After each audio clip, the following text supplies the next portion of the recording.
لله رب العالمين، والصلاة والسلام على أشرف الأنبياء والمرسلين وعلى آله وأصحابه أجمعين. أما بعد فأعوذ بالله من الشيطان الرجيم. بسم الله الرحمن الرحيم. كل نفس ذائقة الموت وإنما توفون أجوركم يوم القيامة فمن زحزح عن النار وأدخل الجنة فقد فاز وما الحياة الدنيا إلا متاع الغرور. وقال الله سبحانه وتعالى: ومن أحسن قولا ممن دعا إلى الله وعمل صالحا وقال إنني من المسلمين. ولا تستوي الحسنة ولا السيئة ادفع بالتي هي أحسن فإذا الذي بينك وبينه عداوة كأنه ولي حميم وما يلقاها إلا الذين صبروا وما يلقاها إلا ذو حظ عظيم. وقال رسول الله صلى الله عليه وسلم: اتقوا الله ربكم وصلوا خمسكم وصوموا شهركم وأدوا زكاة أموالكم وأطيعوا ذا أمركم تدخلوا جنة ربكم أو كما قال رسول الله صلى الله عليه وسلم. میرے بھائیوں، دوستوں، عزیزوں اور بزرگوں،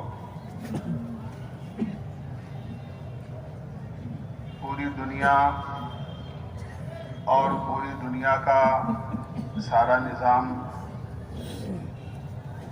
اور پوری دنیا کی ہر چھوٹی بڑی مخلوق اللہ نے اپنی قدرت سے پیدا فرمائی ہے.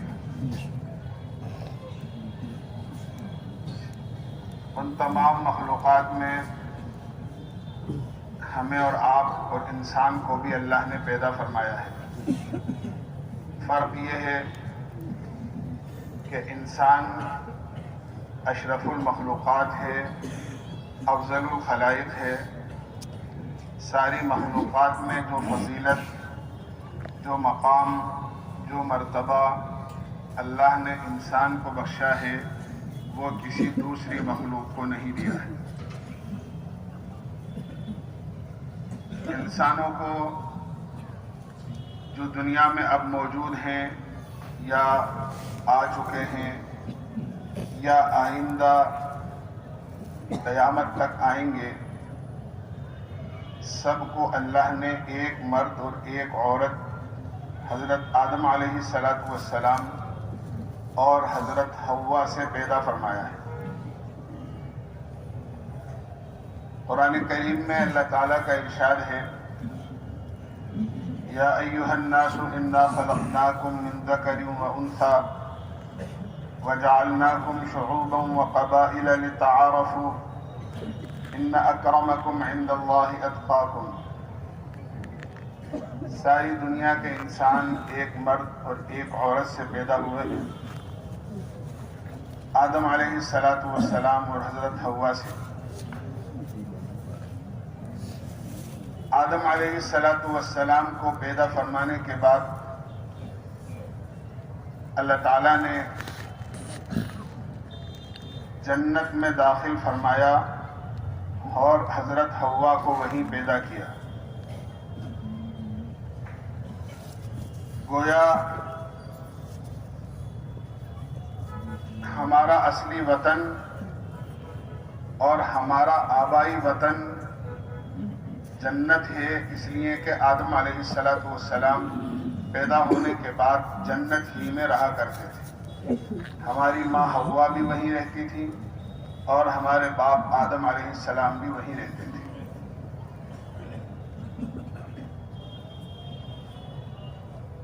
اللہ تعالیٰ نے ایک حکمت کے تحت دنیا میں ان کو بھیجا.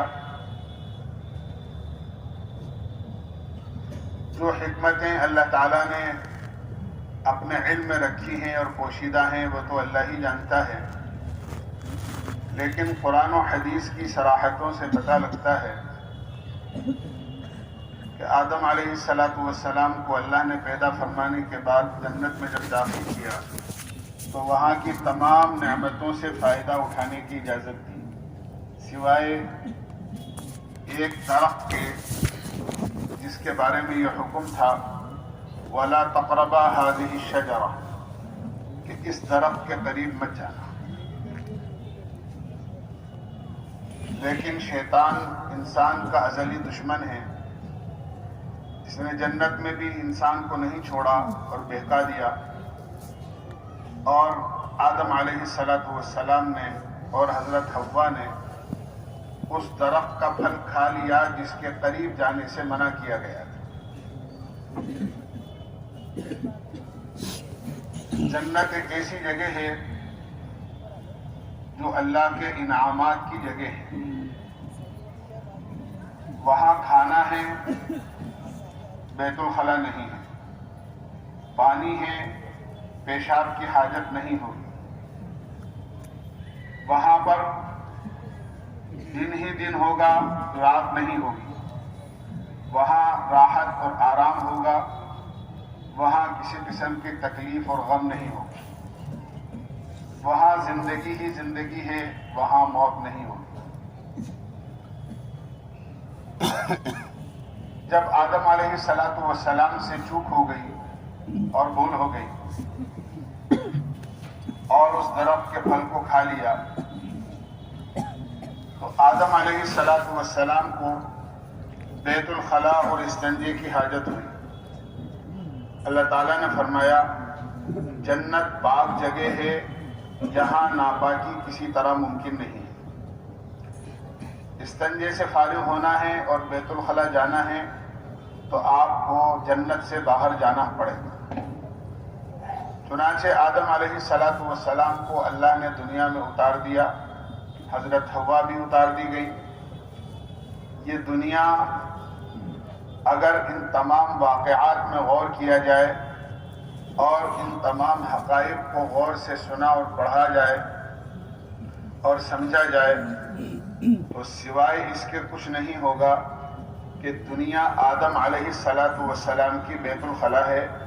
آدم علیہ السلام کو جب جنت میں بیت الخلا کی حاجت ہوئی تو اللہ نے ان کو دنیا کے اندر بیت الخلا سے فارغ ہونے بھیجا تھا.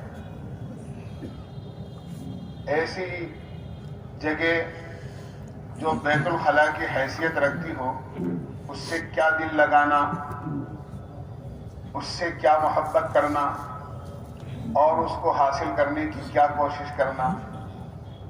جناب رسول اللہ صلی اللہ علیہ وسلم نے ارشاد فرمایا لو كانت الدنيا عند الله جناح بعوضة ما سقى منها كافرا شربة ماء. دنیا اور دنیا میں جو کچھ ہے، جو کچھ سونا ہے، چاندی ہے، ہیرے جواہرات ہیں، ملک و مال ہے، روپیہ پیسہ ہے، چھوٹی بڑی چیزیں ہیں، ساری دنیا اور دنیا میں جو کچھ ہے اگر اللہ کے نزدیک ایک مچھر کے پر کے برابر بھی اس کی حیثیت ہوتی تو اللہ اپنے نافرمان اور نہ ماننے والے کو ایک گھونٹ پانی بھی نہیں دیتے. اللہ کے نزدیک اس دنیا کی کوئی حیثیت نہیں. عرض میں نے کیا آدم علیہ السلام کو اور پھر ان کے ذریعے سے اللہ تعالیٰ نے ان کی نسل چلائی جو آج پوری دنیا میں انسانی شکل میں موجود ہے. ہم سب اللہ کے بندے ہیں. اللہ نے ہمیں پیدا کیا ہے، اشرف المخلوقات بنایا ہے. ہم سے اور پوری دنیا کے انسانوں سے اللہ کو انتہائی پیار ہے.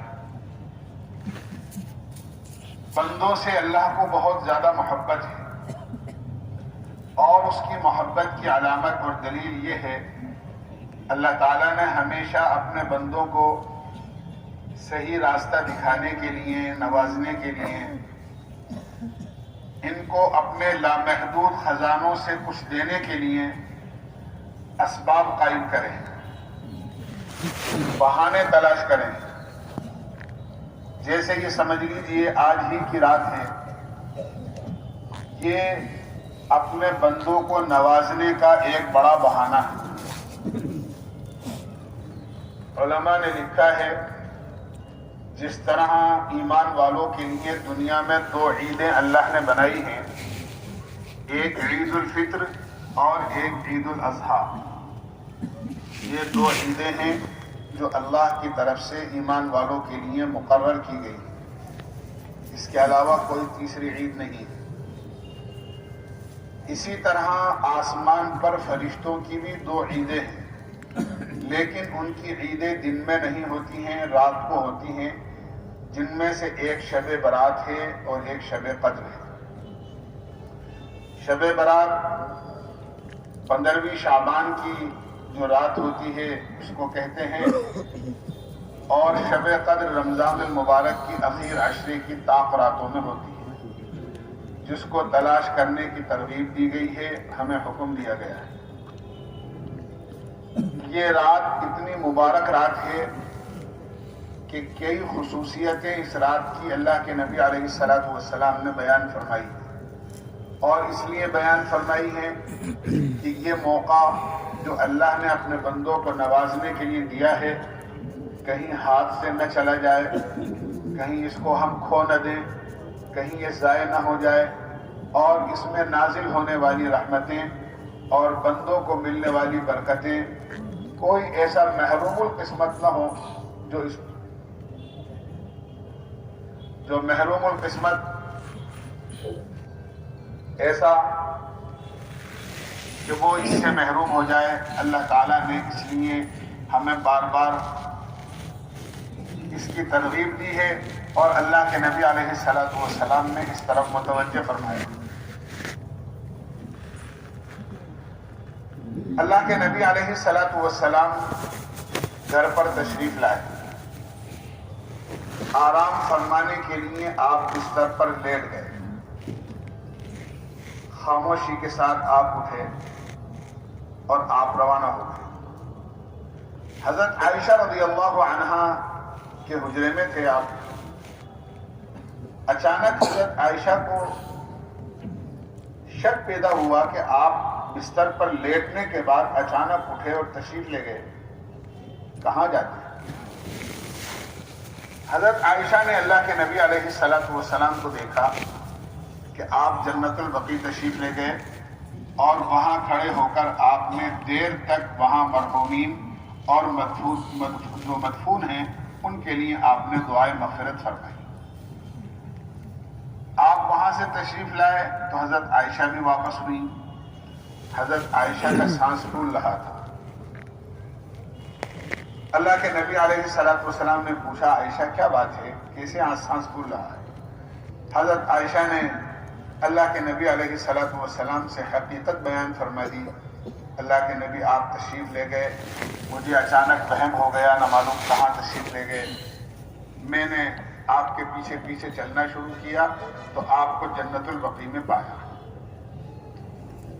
اللہ کے نبی علیہ الصلوۃ والسلام نے حضرت عائشہ سے فرمایا، عائشہ جبریل میرے پاس آئے تھے اور مجھے یہ بتا کر گئے ہیں کہ آج کی رات 15 شعبان کی رات ہے، اور اس رات میں اللہ نے اپنی تمام تر رحمتوں کے دروازے کھول دیے ہیں، اور اللہ آسمان دنیا کی طرف متوجہ ہو کر اپنے بندوں سے یہ اعلان فرما رہے ہیں، حل من مستغفر، ہے کوئی مغفرت کا چاہنے والا جس نے دن کے اجالے میں یا رات کے اندھیرے میں، تنہائی میں یا مجمع میں، جان کر یا انجانے میں میرے کسی حکم کو توڑا ہو اور میری کوئی نافرمانی کی ہو اور مجھے ناراض کیا ہو. آج میں اس بات کا اعلان کر رہا ہوں کہ اگر وہ میرے سامنے ہاتھ اٹھا کر اپنے 2 آنسو اپنی آنکھوں سے گرا دے گا تو میں اس کی مغفرت کا فیصلہ کر کے اس کے لیے جنت کا داخلہ طے کر دوں گا. حل من مستغفرین، کون ہیں جو مجھ سے مغفرت مانگے تاکہ میں اسے معاف کروں؟ دوسرا اعلان اس رات میں اللہ تعالیٰ کی طرف سے یہ ہوتا ہے حل من مسترزقین، کون ہیں جو اپنی روزی کے اعتبار سے پریشان ہیں، کاروبار کے اعتبار سے تنگ دستی میں ہیں، کھانے کی پریشانی، پینے کی پریشانی، پہننے کی پریشانی، اوڑھنے کی پریشانی، کسی روزی کی تنگی میں مبتلا ہے۔ آج وہ مجھ سے اگر رزق کی اور روزی کی وسعت کو اور روزی کی برکتوں کو مانگے گا تو میں اس کی روزی میں وسعت دینے کو اور روزی میں فراخی دینے کو تیار ہوں، اس لیے کہ روزی کا گھٹانا یا روزی کا بڑھانا، کسی کے لیے روزی کی برکتیں ہٹا دینا یا کسی کی روزی کو برکت والا بنا دینا، یہ اللہ کے اختیار میں ہے، آدمی کی کوشش کو اس میں دخل حاصل نہیں ہے۔ قرآن کریم میں اللہ تعالیٰ نے فرمایا ہے اللہ یبسط الرزق لمن یشاء ویقدر، اللہ ہی جس کے لیے چاہتا ہے روزی کی وسعت کر دیتا ہے اور اللہ ہی جس کے لیے چاہتا ہے اس کی روزی کو تنگ کر دیتا ہے۔ لیکن یہ روزی میں وسعت کرنا اور روزی میں تنگی کرنا بے بنیاد نہیں ہوتا۔ فرما برداری کی بنیاد پر روزیوں میں وسعت ہوتی ہے، نافرمانی کی بنیاد پر روزی میں تنگی کر دی جاتی ہے۔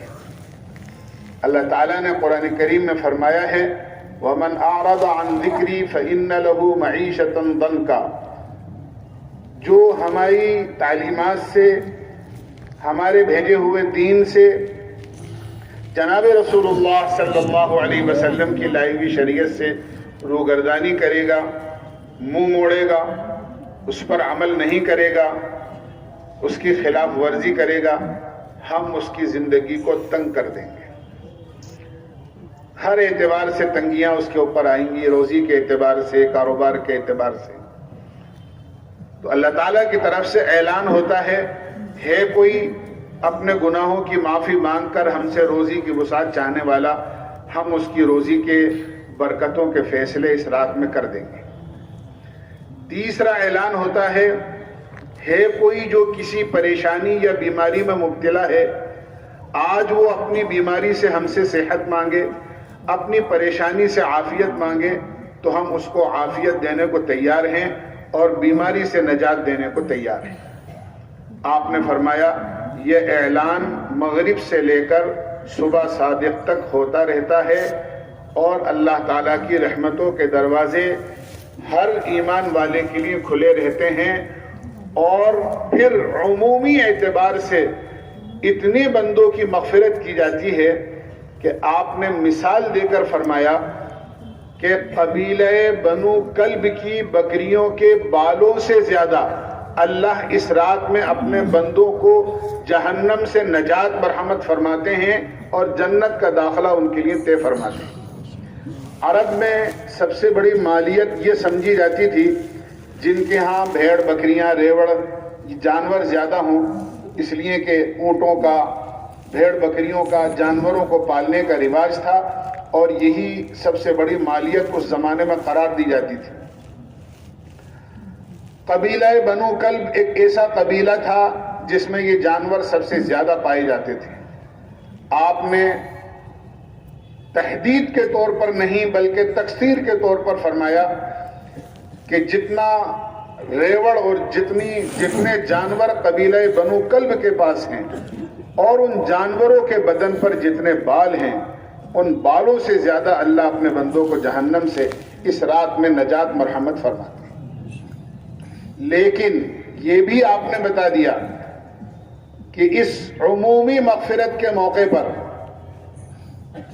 اور موسلا دھار جب اللہ کی رحمت برس رہی ہو اس رات میں، کچھ بندے ایسے ہیں، کچھ محروم القسمت ایسے ہیں جو ایسی موسلا دھار رحمتوں کی بارش سے بھی محروم ہو جاتے ہیں اور رحمتوں میں سے کوئی قطرہ اس رحمت کا ان کو نہیں ملتا ہے۔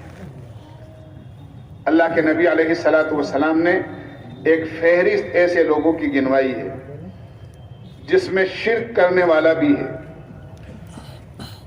اپنے دل میں کسی دوسرے کے بارے میں کینہ رکھنے والا بھی ہے،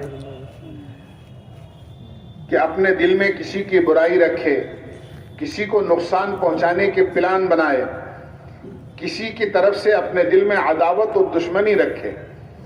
آپ نے ایسی چیزوں سے سخت نفرت فرمائی ہے اور اپنی امت کو اس بات کی ترغیب دی ہے۔ آپ نے خود فرمایا کہ میرے سامنے ایمان والوں کی شکایتیں نہ کیا کرو، کسی کی برائی بیان مت کیا کرو۔ میرا دل چاہتا ہے کہ میں تمہارے درمیان میں اس طرح آؤں کہ کسی کی طرف سے کوئی کجی، کسی کی طرف سے کوئی برائی میرے دل میں نہیں ہو۔ حضرت انس رضی اللہ عنہ صحابی ہیں، اللہ کے نبی علیہ الصلوۃ والسلام کی 10 سال خدمت کی ہے، ہر وقت کے حاضر باش تھے، جو بھی کام ہوتا تھا اللہ کے نبی علیہ الصلوۃ والسلام کا کیا کرتے تھے۔ آپ نے ایک موقع پر حضرت انس رضی اللہ عنہ کو مخاطب کیا اور نام لے کر نہیں کیا بلکہ بیٹا کہہ کر کیا، یا بنیا، اے میرے بیٹے، اور یہ کہہ کر فرمایا خبردار خبردار، اپنے دل میں کسی مسلمان کی طرف سے کوئی برائی مت رکھنا، اپنے دل کو ہر مسلمان کی برائی سے پاک رکھنا۔ یہ کہہ کر آپ نے فرمایا ھذا من سنتی، یہ میری سنت ہے، ومن احب سنتی فقد احبنی، جس نے میری سنت سے محبت کی اس نے مجھ سے محبت کی، ومن احبنی کان معی فی الجنہ، اور جس نے مجھ سے محبت کی وہ جنت میں میرے ساتھ ہوگا۔ پتہ یہ چلا کہ ہر مسلمان کی طرف سے اپنے دل کو پاک رکھنا اور صاف رکھنا یہ اتنی بڑی نعمت ہے کہ یہ نعمت اور یہ عمل آدمی کو جنت میں اللہ کے نبی کا ساتھ دلا دے گا۔ ایک صحابی ہیں جن کے بارے میں اللہ کے نبی علیہ الصلوۃ والسلام نے ایک موقع پر فرمایا ابھی ایک جنتی آدمی آئے گا۔ لوگوں نے دیکھا کہ حضرت معاذ رضی اللہ عنہ، حضرت سعد بن ابی وقاص رضی اللہ عنہ تشریف لائے۔ پھر ایک موقع پر آپ نے فرمایا کہ ایک جنتی آدمی آئے گا، تو حضرت سعد تشریف لائے۔ پھر ایک مرتبہ آپ نے فرمایا کہ ایک جنتی آدمی آنے والا ہے، پھر لوگوں نے دیکھا کہ حضرت سعد تشریف لائے۔ لوگوں کو بڑی حیرانی ہوئی کہ آپ نے 3 مرتبہ ان کو جنتی کہا ہے، آخر کون سا ایسا عمل مخصوص کرتے ہیں جس کی وجہ سے آپ ان کو جنتی فرما رہے ہیں؟ ایک صحابی ان کے گھر چلے گئے اور ان سے یہ کہا کہ میں آپ کے گھر مہمان رہنا چاہتا ہوں۔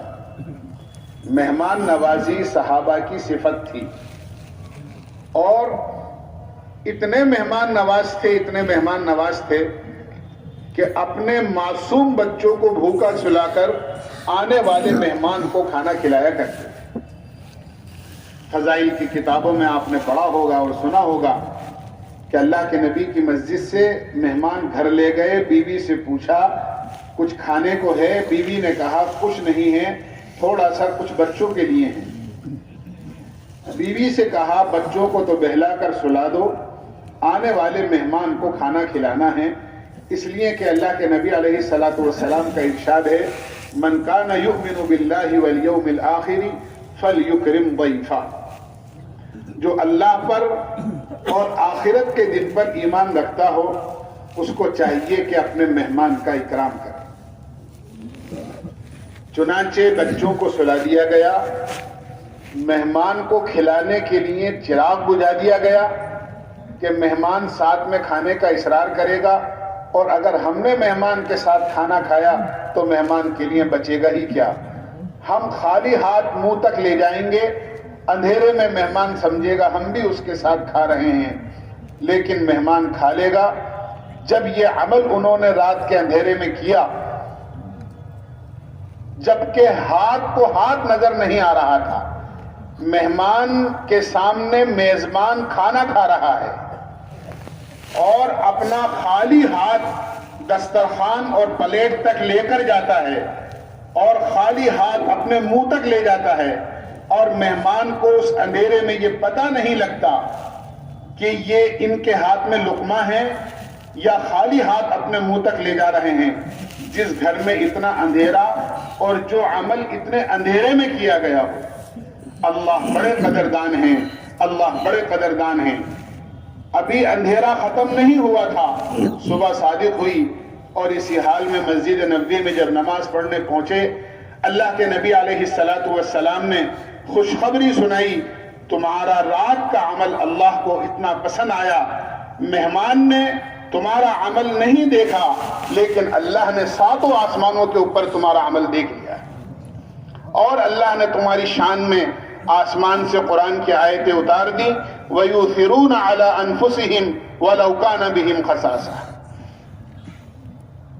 مہمانوں کا اکرام اس طرح کرتے تھے. اللہ کو یہ عمل اتنا پسند آتا تھا کہ آسمان سے ان کی شان میں اور ان کی تعریف میں قرآن اتر جاتا تھا. اس لیے صحابہ اکرام بڑے مہمان نواز تھے. ایک آدمی مدینہ منورہ میں اونٹ خریدنے کے لیے آیا. ایک صحابی اپنے گھر کی تنگی کی وجہ سے،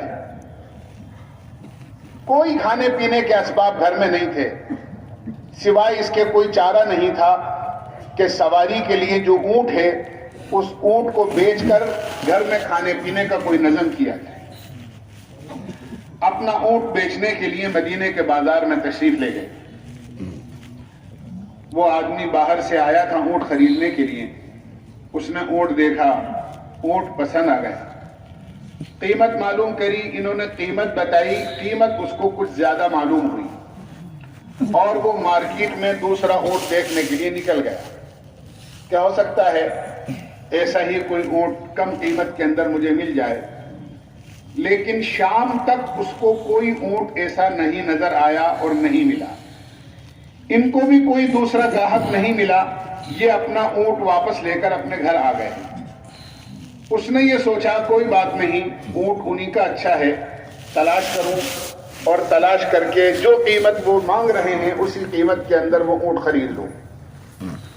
جب آ کر اس نے اس جگہ پر ان کو دیکھا تو وہ موجود نہیں تھے، اپنے گھر واپس ہو چکے تھے.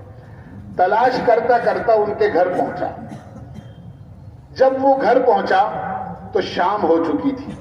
مدینے میں قاعدہ یہ تھا کہ جس مسافر کی شام جس گھر کے سامنے ہو جاتی تھی وہ اسی گھر کا مہمان بن جایا کرتا. جب ان صحابی کے گھر پر یہ مسافر پہنچا جو اصل میں اونٹ خریدنے کے لیے آیا تھا، ان صحابی نے اس کو اپنے گھر میں بلایا، اپنا مہمان بنایا اور کچھ نہیں پوچھا کہ کیوں آئے ہو، کیا غرض ہے، بلکہ اپنے گھر پہ ٹھہرایا، آرام کرایا، کھانا بنایا اور کھانا بنا کر مہمان کو کھلایا اور سلا دیا. صبح ہوئی تو پوچھا کیسے تشریف لانا ہوا، کوئی کام، کوئی غرض.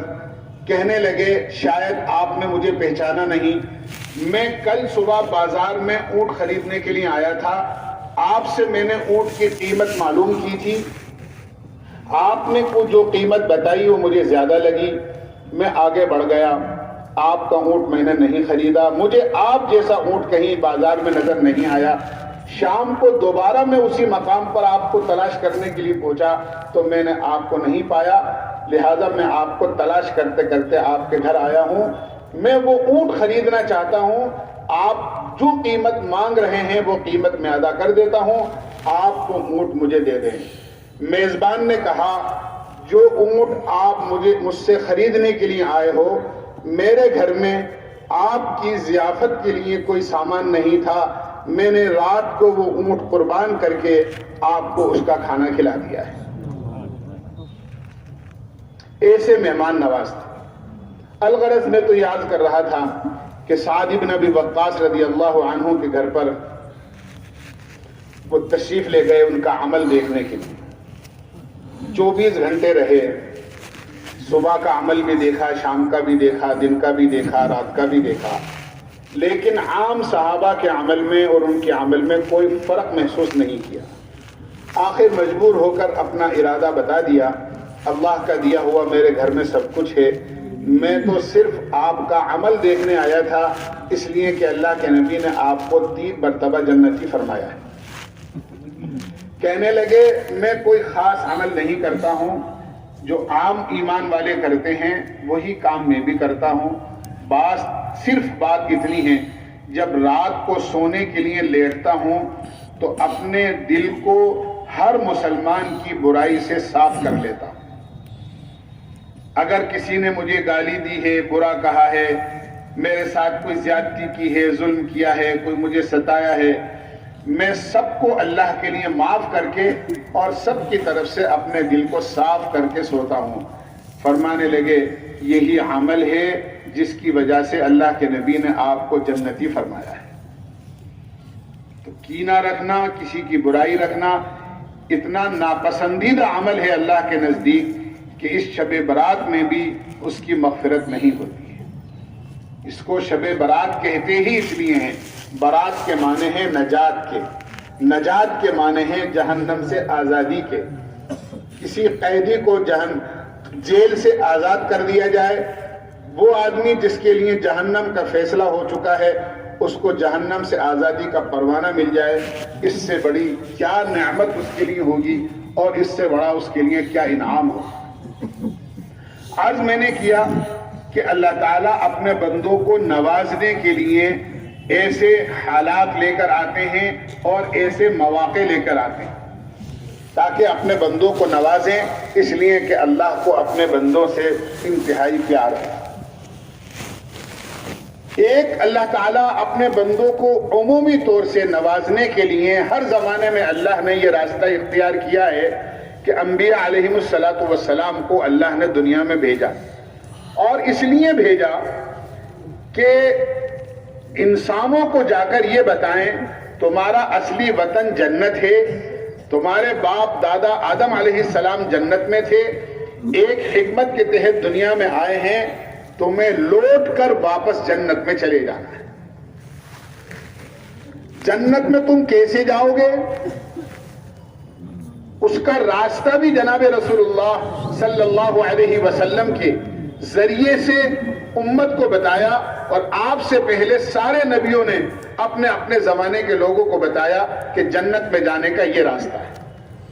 جو حدیث میں نے خطبے کے اندر پڑھی تھی، اس حدیث میں جناب رسول اللہ صلی اللہ علیہ وسلم نے ایسے موقع پر جبکہ سوالات صحابہ سے زیادہ، حجۃ الوداع کے موقع پر صحابہ آپ کے سامنے موجود تھے، آپ نے فرمایا، حضرت ابو امامہ باہلی رضی اللہ عنہ فرماتے ہیں میں نے خود اپنے کانوں سے جناب رسول اللہ صلی اللہ علیہ وسلم کو حجۃ الوداع کے موقع پر یہ فرماتے ہوئے سنا، اگر تم یہ چند کام کر لو، ایمان والو، اتقوا اللہ ربکم، اپنے رب سے ڈرو اور اپنے رب کا تقوی اختیار کرو، وصلوا خمسکم، 5 وقت کی نماز کا اہتمام کرو، وصوموا شہرکم، رمضان المبارک آ جائے تو رمضان المبارک کے روزے رکھو اہتمام کے ساتھ میں، وَأَدُّوا زَكَاةَ أَمْوَالِكُمْ، اللہ نے مال دیا ہے تو اپنے مالوں کی آنے پائی کے ساتھ زکوٰۃ ادا کرو، وَأَطِيعُوا ذَا أَمْرِكُمْ، اور جو تمہارے بڑے ہیں ان کی اطاعت اور فرما برداری کرو، تدخلوا جنت ربکم، اگر یہ 5 کام تم نے کر لیے تو سلامتی کے ساتھ اپنے رب کی جنت میں داخل ہو جاؤ گے۔ جنت سے آئے ہیں، جنت سے پہنچنے کا، جنت تک پہنچنے کا اور جنت تک واپسی کا راستہ اللہ کے نبی علیہ السلام نے ہمیں بتایا۔ سب سے پہلی چیز اللہ کے نبی علیہ السلام نے فرمائی، اتقوا اللہ ربکم، اپنے رب سے ڈرو۔ ڈرا، اللہ سے ڈرنے کا حکم ہے۔ قرآن کریم میں جگہ جگہ اللہ تعالیٰ نے فرمایا ہے اتقوا اللہ، اتقوا اللہ، یا ایھا الذین آمنوا اتقوا اللہ حق تقاتہ، اللہ سے ڈرو۔ کیوں ڈرو؟ اس لیے کہ وہ بڑی طاقت اور قدرت کا مالک ہے، وہ کسی پر مہربان ہو جائے تو وہ جو چاہے اس کو دے دے، اور اگر وہ کسی سے ناراض ہو جائے تو منہ کا لقمہ بھی اس کے منہ سے نکال دے۔ یہ اس کی قدرت ہے۔ زمین اس نے بنائی، آسمان اس نے بنائے، زمین آسمان اللہ تعالیٰ نظر نہیں آتا ہے، لیکن اللہ تعالیٰ نے اپنی قدرت کی نشانیاں، اپنی طاقت اور قدرت کو تسلیم کرانے کے لیے دنیا میں قائم کی ہیں تاکہ بندے ان نشانیوں کے ذریعے سے مجھے پہچانیں۔ زمین کو اللہ نے پانی پر بچھایا، روایتوں میں آتا ہے اللہ تعالیٰ نے جب زمین کو پانی پر بچھایا تو زمین حرکت کرنے لگی۔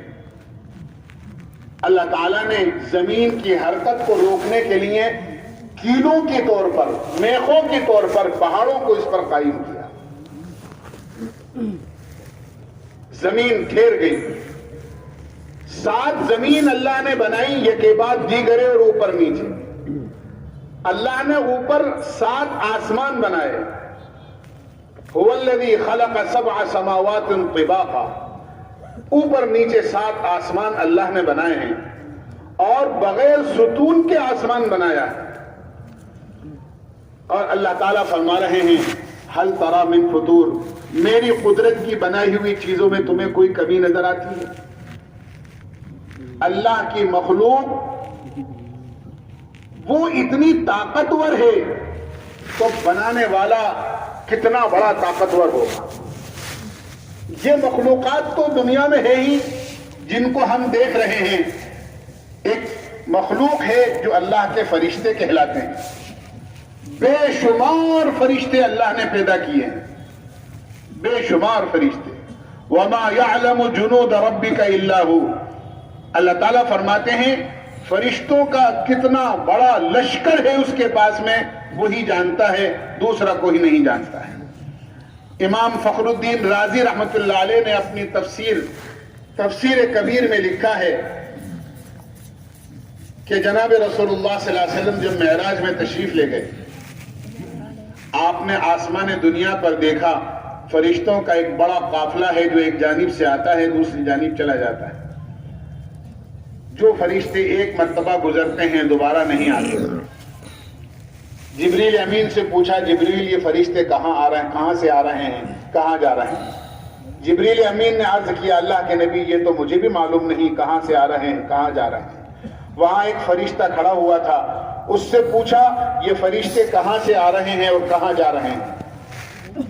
اس فرشتے نے کہا مجھے تو اللہ نے جب سے پیدا کیا ہے جب سے میں یہی دیکھ رہا ہوں کہ یہ فرشتے ایک طرف سے آتے ہیں دوسری طرف چلے جاتے ہیں، اور جو ایک مرتبہ گزر جاتے ہیں دوبارہ ان کے نوبت نہیں آتی اور دوبارہ ان کا نمبر نہیں آتا۔ جبریل امین نے پوچھا تمہاری پیدائش کب ہوئی تھی اور تمہیں اللہ نے کب پیدا کیا تھا اور تمہاری عمر کتنی ہے؟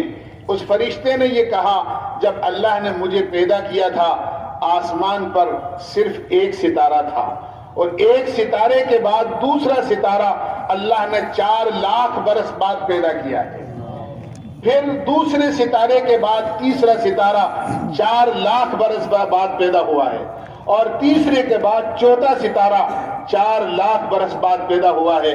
ہر ستارہ دوسرے ستارے کے بعد 4 لاکھ برس بعد پیدا ہوا ہے۔ اور اس فرشتے نے کہا آج آسمان پر 4 لاکھ ستارے ہیں، میں تو جب سے پیدا ہوا ہوں یہی دیکھ رہا ہوں کہ فرشتوں کی جماعت آتی ہے اور دوسری طرف چلی جاتی ہے، اور جو ایک مرتبہ گزر جاتا ہے دوبارہ اس کا نمبر نہیں آتا ہے۔ اللہ کے کتنے فرشتے ہیں، کتنی اس کی مخلوق ہے، یہ اللہ ہی جانتا ہے۔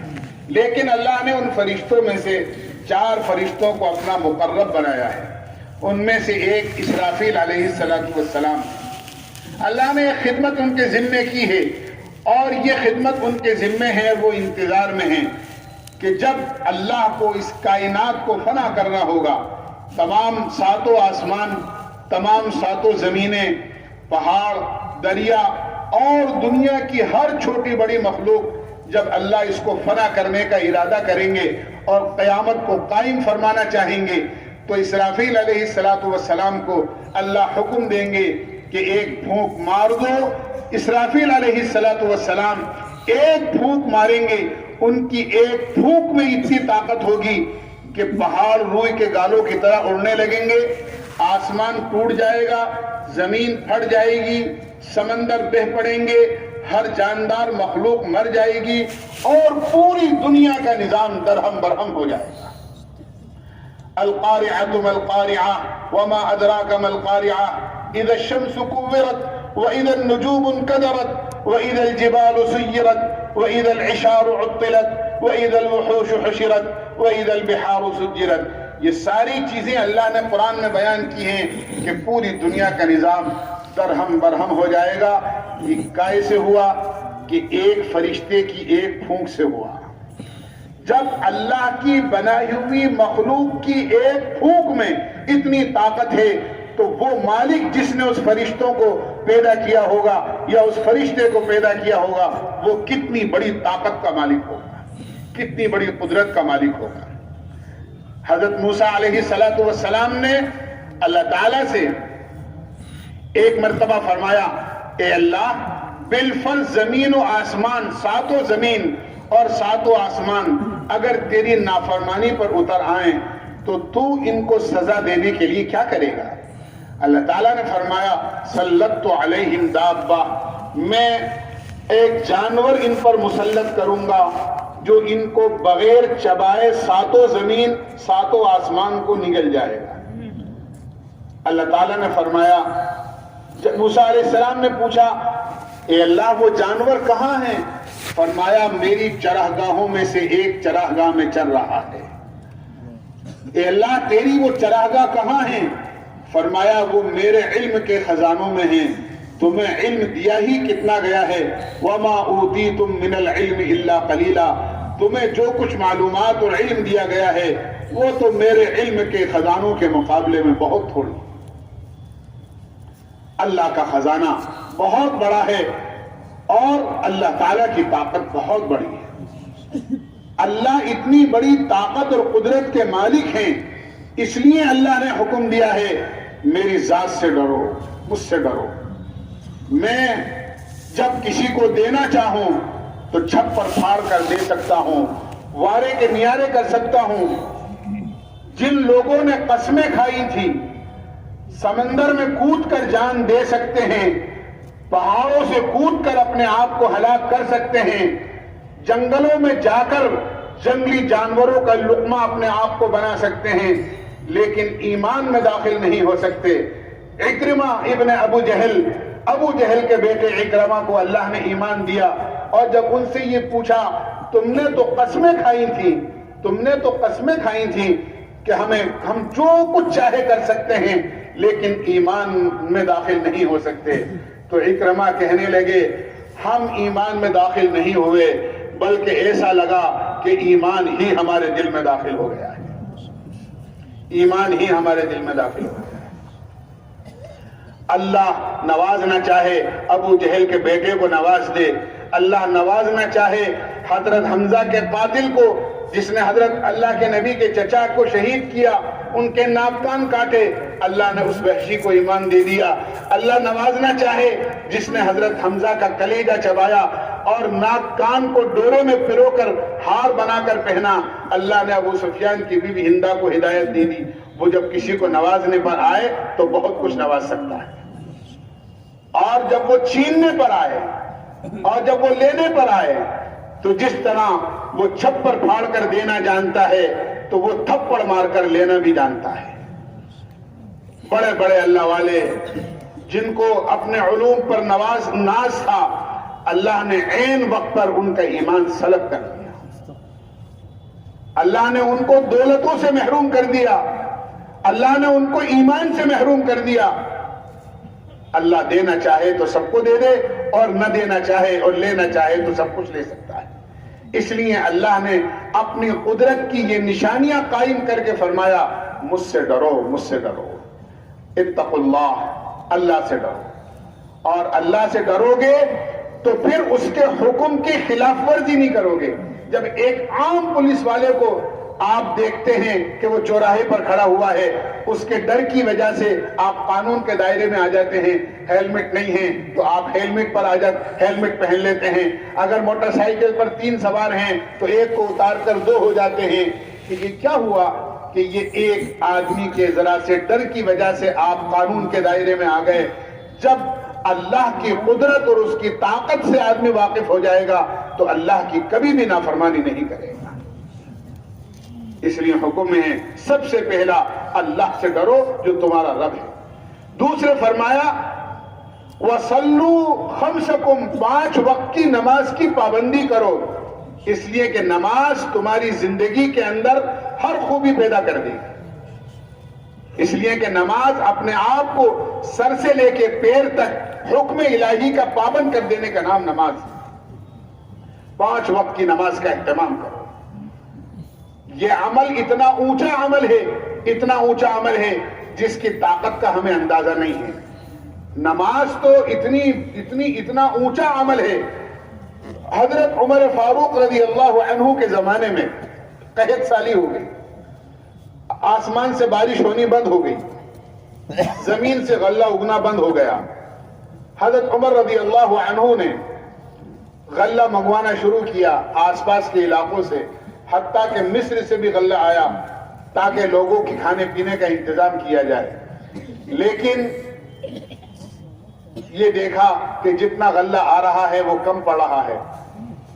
ایک صحابی نے بکری ذبح کی، خون نہیں نکلا، ہڈی سے چمڑا لگا ہوا تھا، بے ہوش ہو گئے. خواب میں اللہ کے نبی علیہ السلام کی زیارت ہوئی. اللہ کے نبی علیہ السلام نے فرمایا عمر کو میرا سلام کہنا اور یہ کہنا کہ تم تو بڑے سمجھدار تھے، تم کیسے غفلت کے اندر پڑ گئے. وہ صحابی ہوش میں آئے، حضرت عمر کو پیغام پہنچایا. حضرت عمر سمجھ گئے کہ ہمیں اللہ کے لامحدود خزانوں سے استفادہ حاصل کرنے اور فائدہ اٹھانے کا سب سے بڑا ذریعہ اور سبب نماز دی گئی تھی.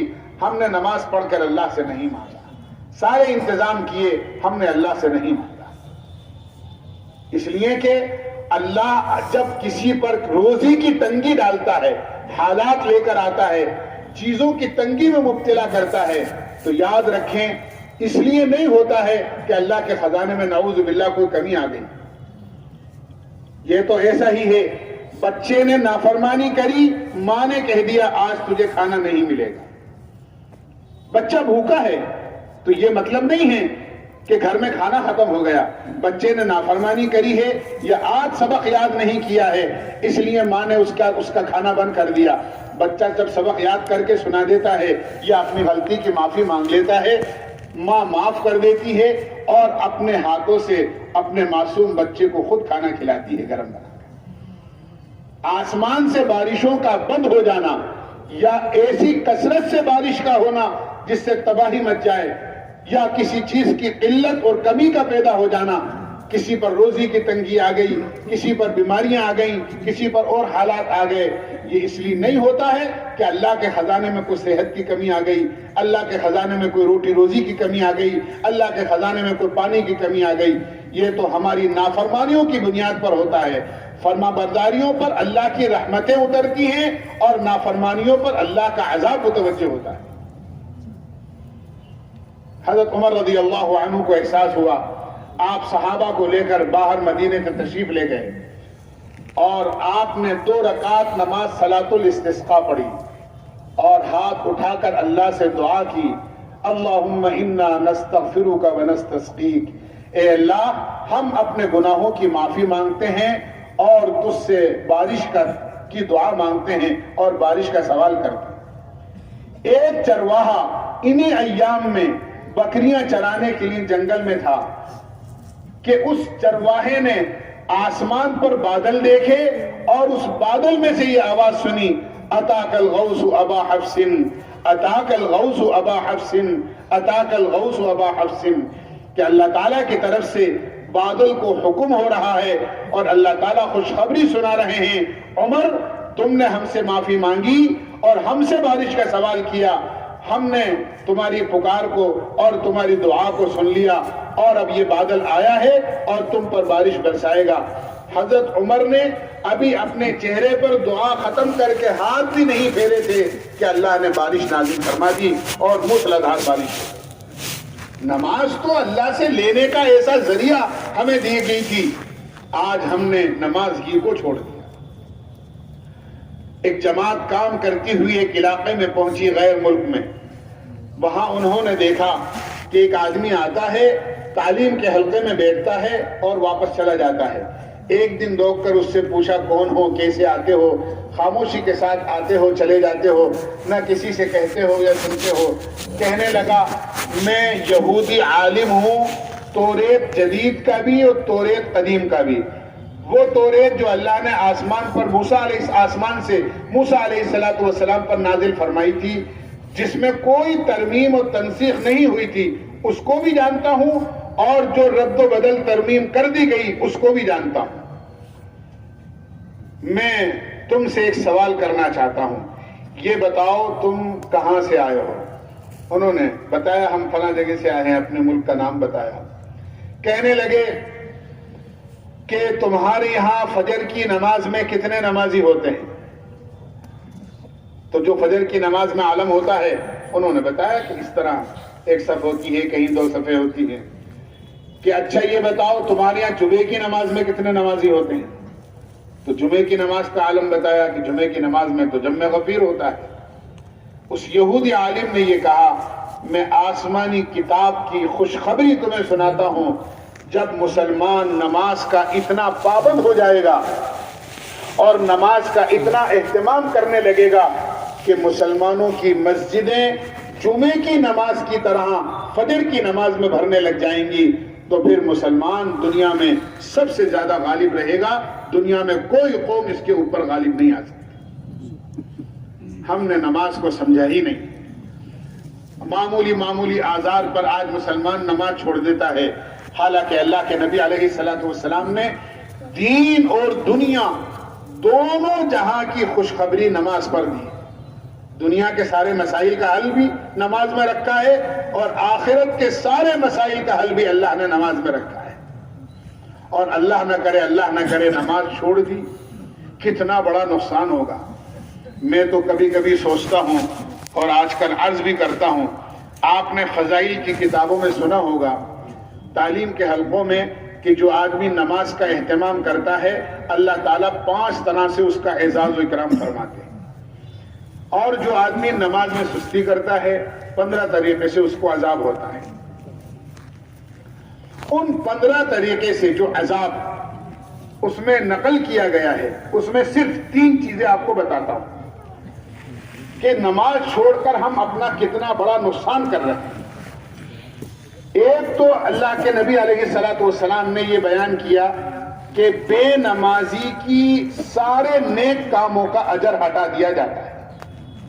غور کرنا آپ، اگر کوئی آدمی نماز نہ پڑھ کر کتنے ہی نیک کام کر لے، صدقہ کر لے، خیرات کر لے، کوئی بھلائی کر لے، اس کو کسی بھی نیک کام کا اجر اس کو نہیں ملے۔ آپ میری بات سننے کے بعد آپ تعلیم کی اس حدیث میں غور کر لینا، دیکھ کر اس میں ہندی میں بھی کتابیں ہیں، اردو میں بھی کتابیں ہیں۔ جو 3 باتیں میں عرض کر رہا ہوں، نیک کاموں کا اجر ہٹا دیا جاتا ہے۔ پتہ یہ چلا نماز کو چھوڑ کر کوئی بھی نیک کام آدمی کرے گا، کسی نیک کام کا اجر اور بدلہ اس کو نہیں ملے گا۔ آدمی بڑا خوش ہوتا ہے، نماز تو پڑھ نہیں رہا ہے، دوسرے کام کر رہا ہے، اور یہ سمجھ رہا ہے کہ میں تو بہت بڑا خیر کا کام کر رہا ہوں۔ دوسرے یہ فرمایا کہ اس کی دعائیں قبول نہیں ہوتی۔ نماز چھوڑ کر آدمی چاہے ہاتھ یہاں تک اٹھائے یا ہاتھ یہاں تک اٹھائے، آنسو بہائے، اپنے بال کھولے، روئے، کچھ بھی کرے، نماز کا اہتمام نہیں ہے، اس کی دعا ایک بالش اس کے سر سے اوپر نہیں جاتی۔ فرمایا اس کی دعائیں قبول نہیں ہوتی۔ بے نمازی کا دوسرا عذاب اللہ کا یہ ہوتا ہے۔ تیسرے آپ نے اس میں پڑھا ہوگا اور تعلیم کے حلقوں میں سنا ہوگا کہ ان 15 قسم کے عذابوں میں ایک یہ ہے، نیک لوگوں کی دعاؤں میں سے اس کا استحقاق ختم کر دیا جاتا ہے۔ یعنی جو دعا کرے گا اس کی دعا بھی قبول نہیں ہوگی، اور اگر وہ کسی نیک آدمی سے اپنے لیے دعا کی درخواست کرے گا، حضرت بڑی پریشانی میں مبتلا ہوں، اس وقت بڑی حالات میں ہوں، آپ میرے لیے دعا فرما دیں، اور وہ نیک آدمی بھی اگر اس کے حق میں دعا کرے گا تو اللہ اس نیک آدمی کی دعا بھی اس کے بارے میں قبول نہیں فرمائے۔ اب آپ غور کر لیں کہ نماز چھوڑ کر کون سی خیر ایسی ہے جو ہمارے حصے میں رہ گئی۔ اس لیے اللہ کے نبی علیہ السلام نے ارشاد فرمایا کہ صلو خمسکم، 5 وقت کی نماز کا اہتمام کرو تو جنت کا راستہ تمہارے لیے آسان ہے۔ تیسرے فرمایا وَصُومُوا شَهْرَكُمْ، رمضان المبارک آ رہا ہے، شعبان کا مہینہ گزرتا چلا جا رہا ہے، آدھا شعبان گزر گیا، آدھا شعبان باقی ہے۔ شعبان کے مہینے کو اللہ کے نبی علیہ السلام نے اپنی نسبت عطا فرمائی ہے اور فرمایا شعبان و شہری، شعبان میرا مہینہ ہے، ورمضان و شہر اللہ، اور رمضان اللہ کا مہینہ ہے۔ اللہ کے نبی علیہ السلام شعبان کے مہینے سے رمضان المبارک کی تیاریاں شروع کر دیا کرتے تھے۔ اتنی کثرت سے شعبان کے مہینے میں آپ روزے رکھتے تھے، حضرت عائشہ فرماتی ہیں میں نے اتنی کثرت سے رمضان کے علاوہ کسی دوسرے مہینے میں آپ کو روزہ رکھتے ہوئے نہیں دیکھا۔ گویا اور تعلیم امت کے لیے، امت کو سمجھانے کے لیے، کہیں ایسا نہ ہو کہ رمضان آئے اور کسی عذر کی وجہ سے تمہارا ایک روزہ بھی چھوٹ جائے۔ اس لیے کہ رمضان المبارک کا روزہ فرض ہے، مردوں پر بھی فرض ہے، عورتوں پر بھی فرض ہے، اور اس کی تلافی زندگی بھر کے روزے نہیں کر سکتے۔ آپ نے فرمایا اگر کوئی مسلمان ایک رمضان المبارک کا ایک روزہ بھی اگر چھوڑ دیتا ہے، ایک روزہ بھی، فرمایا ساری زندگی بھی اگر روزے رکھے تو رمضان المبارک کے روزے کی برکتوں کو حاصل نہیں کر سکتا۔ ہم معمولی آزار کی وجہ سے روزے چھوڑ دیتے ہیں۔ میرے بھائیوں، دوستو، بزرگوں، روزہ اللہ کی بڑی نعمت ہے، اور اتنی بڑی نعمت ہے کہ ایک حدیث میں اللہ کے نبی نے فرمایا الصوم لی وانا اجزی بہ، روزہ میرے لیے ہے اور روزے کا بدلہ میں خود دوں گا۔ ایک جگہ فرمایا، ایک مطلب حدیث کا یہ ہے روزہ میرے لیے ہے اور روزے کا بدلہ تو میں خود ہوں، یعنی روزہ رکھنے والے کو اللہ تعالیٰ خود مل جاتے ہیں، یعنی روزہ رکھنے والے کی حمایت اور اللہ کی نصرت اس بندے کو حاصل ہو جاتی ہے جو روزے دار ہوتا ہے۔ اور جب اللہ مل گیا تو کسی چیز کی کوئی کمی نہیں۔ ہاں، اللہ مل گیا تو سب کچھ مل گیا، اور اللہ نہیں ملا تو کچھ بھی نہیں ملا۔ محمود غزنوی نے ایک مرتبہ اعلان کیا جو جس پر ہاتھ رکھ دے وہ چیز اسی کی ہے۔ لوگوں نے لوٹ شروع کر دی، سونا لیا، چاندی لی، جواہرات لیے، روپیہ پیسہ لیا، اور جس کو جو پسند تھا ہر ایک نے اس کو لینا شروع کیا۔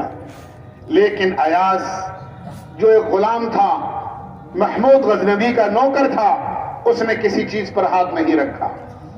لوگوں نے بے وقوفی کی علامت بتائی، بے وقوف ہے، پاگل ہے۔ آج بادشاہ نے اعلان کیا ہے اور لوگ اپنی اپنی پسند کی چیزیں لے رہے ہیں، اور یہ بے وقوف کھڑا دیکھ رہا ہے، اور بادشاہ کو نہ معلوم کیوں اس سے محبت ہے۔ جب لوگوں نے تانے زیادہ دیے تو اس نے پہلے بادشاہ کو اپنا حکم یاد دلایا۔ آج آپ نے یہ فرمایا ہے جو جس پر ہاتھ رکھ دے گا وہ چیز اسی کی ہے، کہ اس نے بادشاہ نے کہا ہمارے حکم بدلا نہیں کرتے ہیں۔ محمود بڑے باوقار طریقے سے اٹھا اور اس نے اٹھ کر بادشاہ کے سر پر ہاتھ رکھ دیا کہ مجھے تو کچھ نہیں چاہیے، مجھے تو صرف آپ چاہیے۔ سارا دربار حیران رہ گیا، ہم نے سونا لیا تو کتنا لیا، چاندی لی تو کتنی لی، روپیہ پیسہ لیا تو کتنا لیا۔ اس نے تو بادشاہ کو اپنی حمایت میں لے کر سارا ملک اپنی حمایت میں لے لیا، اور سارا ملک بادشاہ اس کا تو سارا ملک اس کا ہے۔ جس کا اللہ ہو جاتا ہے اس کی ساری دنیا اس کی ہے۔ اس لیے روزوں کا اہتمام، رمضان المبارک آ رہا ہے، ہم سب نیت کریں کہ خود بھی روزوں کا اہتمام کریں گے، اور اپنے گھر کے مستورات سے اور اپنے گھر کے ایک ایک فرد سے جن پر اللہ نے روزہ فرض کیا ہے سب سے روزوں کا اہتمام کرائیں۔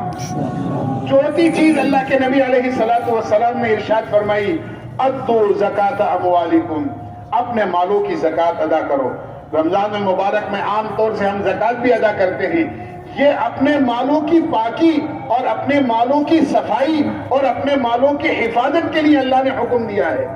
اگر آدمی اپنے مال کی آنے پائی کے ساتھ زکات ادا کرے تو اس کے مال میں کبھی بھی نقصان نہ ہو، اس کی تجارت میں کبھی بھی خسارہ نہ ہو۔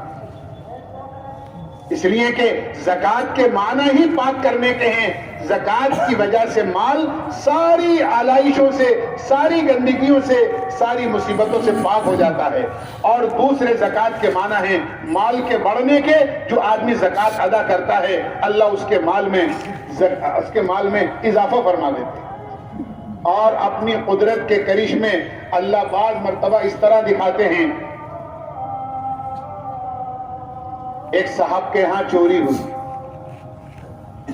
اور جو کچھ ان کے گھر میں بر وقت موجود تھا وہ سب چلا گیا، اور صرف ان کے بدن پر جو کپڑے تھے وہ باقی رہ گئے، باقی چور سب کچھ لوٹ کر لے گئے۔ بڑی اہم بات بتا رہا ہوں آپ کو۔ انہوں نے آ کر اللہ والوں سے شکایت کری اور یہ کہا کہ ہمارے گھر میں کچھ نہیں بچا سوائے بدن کے کپڑوں کے اور ہمارے رہنے کے مکان کے، باقی جو کچھ تھا وہ سب لے گئے۔ انہوں نے یہ کہا اللہ تعالیٰ آپ کی اس پریشانی کو دور فرمائے، تسلی دی، اور یہ فرمایا ہو سکتا ہے زکوٰۃ کی ادائیگی میں کہیں کوئی کمی ہو، ورنہ اتنا بڑا بھاری نقصان نہیں ہو سکتا۔ انہوں نے یہ کہا ہم ہر سال پابندی کے ساتھ زکوٰۃ ادا کرتے ہیں، اور آج سے نہیں بلکہ تقریباً 35 سال سے ہم زکوٰۃ ادا کر رہے ہیں، کوئی آج کی نئی بات نہیں ہے، اور ہر سال زکوٰۃ ادا کرتے ہیں۔ انہوں نے بڑی حیرانی سے کہا ہو ہی نہیں سکتا کہ آپ زکوٰۃ ادا کرو اور پوری زکوٰۃ ادا کرو اور آپ کے مال میں نقصان ہو جائے اور اتنی بڑی چوری ہو جائے۔ پھر انہوں نے یہ پوچھا کہ ایک بات بتاؤ، آپ زکوٰۃ جو ادا کرتے ہو وہ یہ جو چاند کے مہینے ہیں اس کے حساب سے سال کا حساب لگاتے ہو یا انگریزی مہینوں کے اعتبار سے سال کا حساب لگاتے ہو؟ انہوں نے کہا کہ انگریزی مہینوں کے اعتبار سے سال کا حساب لگاتے ہیں۔ فرمایا 30 سال کے اندر 33 سال میں 1 سال کی زکوٰۃ کا فرق پڑ گیا۔ اگر چاند کے حساب سے زکوٰۃ ادا کرتے تو 1 سال کی زکوٰۃ زیادہ بنتی، آپ نے انگریزی حساب سے زکوٰۃ ادا کری ہے، 1 سال کی زکوٰۃ آپ کے ذمہ باقی۔ کہ کیا شکل ہے کہ کہیں سے بھی قرض ادھار کر کے جو یہ 1 سال کی زکوٰۃ باقی ہے یہ 1 سال کی زکوٰۃ آپ ادا کریں۔ مرتا کیا نہیں کرتا، سب کچھ لٹ چکا تھا۔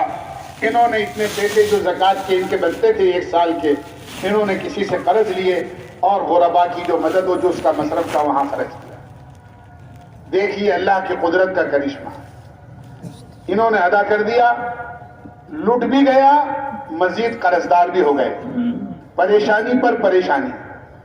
یاد رکھنا اللہ تعالیٰ ایسے حالات انسان پر لے کر آتے ہیں، کبھی آسانی ہوتی ہے اور اللہ کا حکم ہوتا ہے ہمارے حکم سے اس پریشانی کو اختیار کرو۔ پریشانی ہوتی ہے، اس پریشانی میں سے اللہ آسانی نکالے۔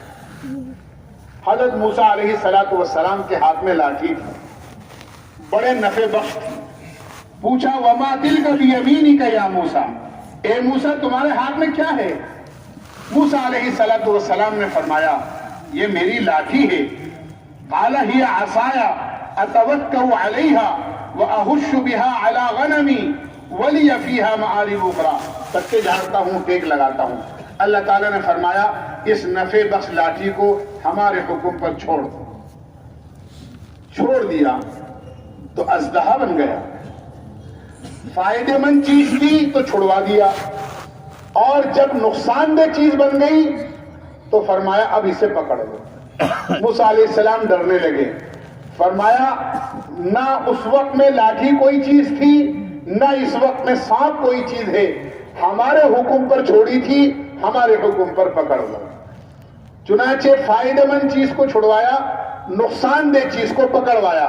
موسیٰ علیہ السلام نے جب اس کو اپنے ہاتھ میں لیا اور اللہ کا حکم پورا کیا تو وہ واپس لاٹھی ہو گئی، لیکن یہ لاٹھی پہلے جیسی لاٹھی نہیں رہی، بلکہ اس لاٹھی نے بڑے بڑے کرشمے انجام دیے ہیں۔ بنی اسرائیل نے پانی مانگا اور پتھر پر وہ لاٹھی ماری تو پانی نکل آیا۔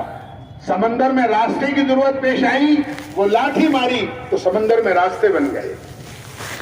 جادوگروں سے مقابلے کی ضرورت پیش آئی، وہ لاٹھی پھینکی، اتنا بڑا اژدہا بنا کہ سارے سانپوں کو نکل گیا.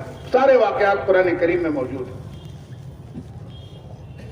الغرض اللہ کی قدرت کا کرشمہ وجود میں آیا. سب کچھ لٹ چکا تھا، اللہ کے حکم کو پورا کرنے کے لیے 1 سال کی زکوٰۃ اور ادا کر. اب قرض دار بھی ہو گئے. ایک دن دروازہ بجا، دیکھا کہ کچھ لوگ آئے ہیں آپ سے ملاقات کے لیے. دیکھا کہ چند لوگ آئے اور آنے کے بعد کہا آپ سے ملنا چاہتے ہیں. آ کے بیٹھ گئے اور انہوں نے یہ کہا کہ آپ کے گھر میں فلاں تاریخ کو فلاں رات میں چوری ہوئی تھی. کہنے لگے ہاں بھائی ہوئی تھی. سارا سامان چلا گیا تھا؟ ہاں چلا گیا تھا. سب نے یہ کہا ہم ہی لوگ چور تھے اور ہم ہی نے وہ سارا سامان چرایا تھا. اب کیا کرنے آئے ہو؟ کہ اب یہ کرنے آئے ہیں کہ آپ کا سامان ہم واپس کرنے آئے ہیں. ہوا یہ کہ جماعت گشت کر رہی تھی، اس جماعت کے گشت کرتے ہوئے ہم ان سے ٹکرا گئے. وہ ہمیں مسجد میں لے گئے، انہوں نے ہمیں تعلیم کے حلقے میں بٹھایا، انہوں نے ہمیں جنت اور دوزخ کے تذکرے اور ایمان کے حلقوں کے اندر بٹھا کر اللہ کا خوف دلایا. ہم نے اپنے تمام گناہوں سے توبہ کری اور یہ عہد کیا کہ جس کے یہاں ہم نے چوری کی ہے اور جتنا سامان لیا ہے ان تمام کے سامان کو ہم واپس کریں. اللہ نے یہ دعوت کی عظیم الشان محنت کے اندر بڑی تاثیر رکھی. بڑے بڑے ایسے لوگ جن کی زندگیاں بگڑی ہوئی تھی، ایسے شوہر جن سے ان کی بیویاں پریشان تھی، ایسی اولاد جن سے ان کے ماں باپ پریشان تھے، ایسے نوجوان جن سے ان کے محلے والے پریشان تھے. اللہ نے اس کام کے ذریعے سے ان کو توبہ کی توفیق دی. اس لیے کہ اس کام میں اور اس کام کے ساتھ اللہ کی تائید اور اللہ کی مدد ہے. محنت ہوتی ہے کہیں، اللہ اس کے اثرات نامعلوم کس کے دل پر ڈالتے ہیں. اس لیے کہ یہ نبیوں والی محنت ہے اور اللہ نے نبیوں والی محنت کے ساتھ اپنی مدد شامل حال کرنے کا وعدہ کیا ہے. ان تنصر اللہ ینصرکم، تم اللہ کے دین کی مدد کرو، اللہ تمہاری مدد کرے گا. آدمی کو بعض مرتبہ اپنی محنت کے اوپر مایوسی ہو جاتی ہے. اتنے دن ہو گئے محنت کرتے کرتے ابھی تک کوئی نتیجہ سامنے نہیں آیا. اللہ اس کی محنت کے نتائج کہاں ڈال رہا ہے آپ سوچ نہیں سکتے ہو. افریقہ میں ایک جماعت گئی، ابھی حال ہی کا واقعہ ہے. افریقہ میں ایک جماعت گئی اور اس جماعت نے انتہائی کوشش کی ایک مقام پر، لیکن بہت کم لوگوں نے ان کی بات سنی. کم لوگ قریب آئے. جتنی محنت اپنی جان کو جھونک کر اور اپنے پیسے خرچ کر وہ کر رہے تھے قربانی دے کر، ان کو ایسا لگا کہ ہماری محنت کا صحیح نتیجہ واپس نہیں آ رہا ہے. ان کو ایک علاقے سے دوسرے علاقے میں جانا تھا. عام طور سے جنگل کے راستے ہوتے ہیں. بعض ملک تو ایسے ہیں کہ اگر پانی کا راستہ ہے تو شپ کے ذریعے سے جاؤ، ورنہ ہوائی جہاز کے ذریعے سے جاؤ. خشکی کے راستے بڑے خطرناک ہیں. ایک علاقے سے ان کو دوسرے علاقے میں جانا تھا. گاڑی کرائے پر کی، ڈرائیور جنگل میں راستہ بھول گیا اور راستہ بھول کر نامعلوم کہاں کسی جنگل میں دور نکل گیا. بہرحال وہاں رکنا تو تھا نہیں، جنگل ہی جنگل تھا. چلتے ایک چھوٹا سا گاؤں آیا. وہاں پر ایک قبیلہ ایسا جو بالکل جنگلی لوگ تھے وہ آباد تھے. جب ان کی گاڑی وہاں جا کر روکی، چلتے کافی وقت ہو گیا تھا. بچے آئے، انہوں نے دیکھا وہ سارے کالے اور یہ سارے سب گورے. تو بچوں کو بڑا ڈر و خوف محسوس ہوا کہ یہ تو ہمارے جیسے لوگ نہیں ہیں، پتہ نہیں کون لوگ آ گئے. بچے اپنے گھروں میں گھس گئے. انہوں نے جا کر اپنے گھر والوں کو کہا نامعلوم کون لوگ آ گئے. گھر کے سارے لوگ جمع ہو گئے. انہوں نے اپنے سردار کو بلایا کہ یہ کون لوگ آ گئے. سردار نکل کر آیا اور اس نے اتنی خوشی کا اظہار کیا اور اس نے یہ کہا میں تو 3 دن سے تمہارا انتظار کر رہا ہوں. 3 دن سے تمہاری شکلیں مجھے خواب میں دکھائی جا رہی ہیں اور تم ہمیں دعوت دیتے ہو ایمان کی اور اسلام کی، اور ہم قریب ہوتا ہے کہ تمہاری دعوت قبول کر لیں، لیکن میری آنکھ کھل جاتی ہے. میں تو 3 دن سے انتظار میں تھا کہ اللہ یہ لوگ کہاں ملیں گے جن کی بات پر میں لبیک کہوں اور ان کی دعوت کو قبول کروں. اللہ نے تمہیں یہاں بھیجا ہے، لہذا تم ہمیں کلمہ پڑھاؤ. ہم کلمہ پڑھ کے پورا قبیلہ ایمان میں داخل ہونا چاہتے ہیں. محنت کہیں ہوتی ہے، اللہ اس کے اثرات کہیں ڈالتے ہیں. ہماری محنت، اسی لیے کبھی آدمی کو اپنی محنت سے مایوس نہیں ہونا چاہیے. اتنے دن ہو گئے محنت کرتے کرتے، یہ تو نبیوں والا کام ہے. حضرت نوح علیہ السلام نے 950 سال تک محنت کری اور آپ مایوس نہیں.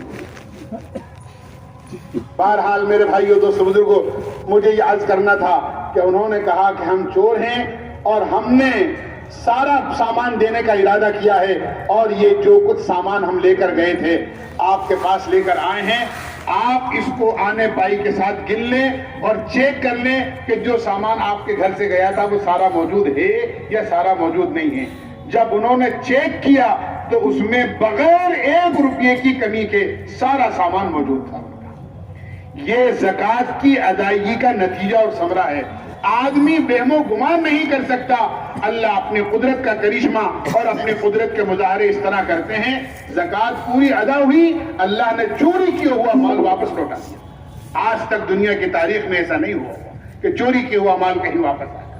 اسی لیے فرمایا اللہ نے مال دیا ہے، اپنے مالوں کی زکوٰۃ ادا کرو. اللہ کے نبی علیہ السلام نے 2 عورتوں کو دیکھا، وہ آپ کی خدمت میں آئیں. ان کے ہاتھوں میں سونے کے کنگن تھے. آپ نے ان سے یہ پوچھا کیا تم اس کی زکوٰۃ دیتی ہو؟ انہوں نے کہا اللہ کے نبی زکوٰۃ تو نہیں دیتے. آپ نے فرمایا اگر تم یہ چاہتی ہو، کیا تم یہ پسند کرو گی کہ جہنم کی آگ کے کنگن اللہ قیامت میں تمہیں پہنائیں؟ کہا ہم تو ہرگز پسند نہیں کریں گے. کہا جہنم کی آگ سے بچنا چاہتی ہو تو اس زیور کا زکوٰۃ ادا کیا، زیور کی زکوٰۃ ادا کیا. اس لیے میرے بھائیوں دوستو بزرگوں، زکوٰۃ اگر مسلمان آنے بائی کے ساتھ ادا کر کے جو مستحقین ہیں ان مستحقین تک پہنچا دے تو میرے بھائیوں دوستو بزرگوں یاد رکھنا، کبھی کوئی مسلمان کسی کے دروازے پر بھیک مانگتا ہوا نظر نہیں آئے. آج مالدار مسلمان اپنی پوری زکوٰۃ ادا نہیں کر رہے اور جو مستحقین ہیں ان تک نہیں پہنچا رہے. اس لیے ہماری وہ ماں بہنیں اپنی ضرورتوں کی وجہ سے، جو پردہ نشین ہیں، جو اپنے گھر کے دروازے تک آنے والے لوگوں کے لیے دروازہ کھولتے ہوئے شرماتی تھیں، آج وہ غیروں کے سامنے دستے سوال دراز کرتی ہیں اور اپنی ضرورت رکھتی ہیں. میرے بھائیوں دوستو بزرگوں، یہ زکوٰۃ کے صحیح ادا نہ کرنے کی وجہ سے تو اللہ کے نبی علیہ السلام نے چوتھی چیز فرمائی کہ زکوٰۃ اپنے مالوں کی ادا کرو.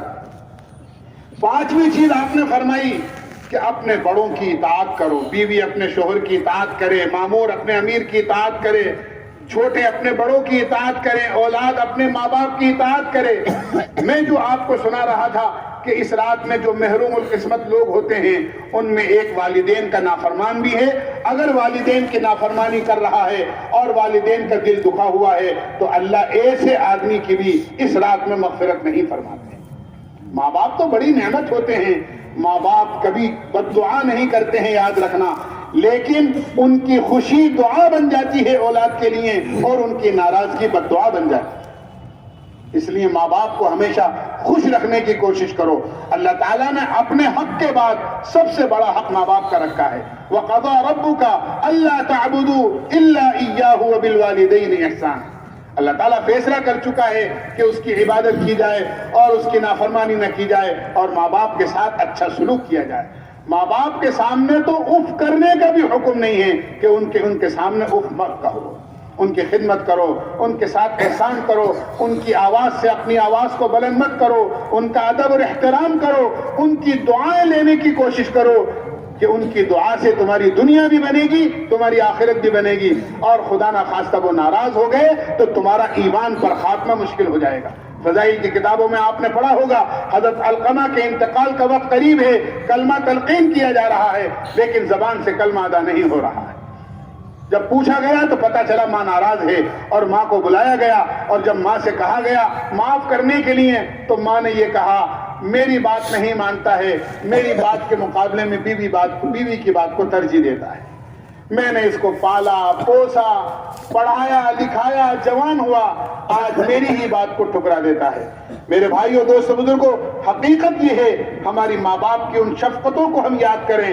ہم بولنا نہیں جانتے تھے، ہمیں بولنا ہمارے ماں باپ نے سکھایا ہے۔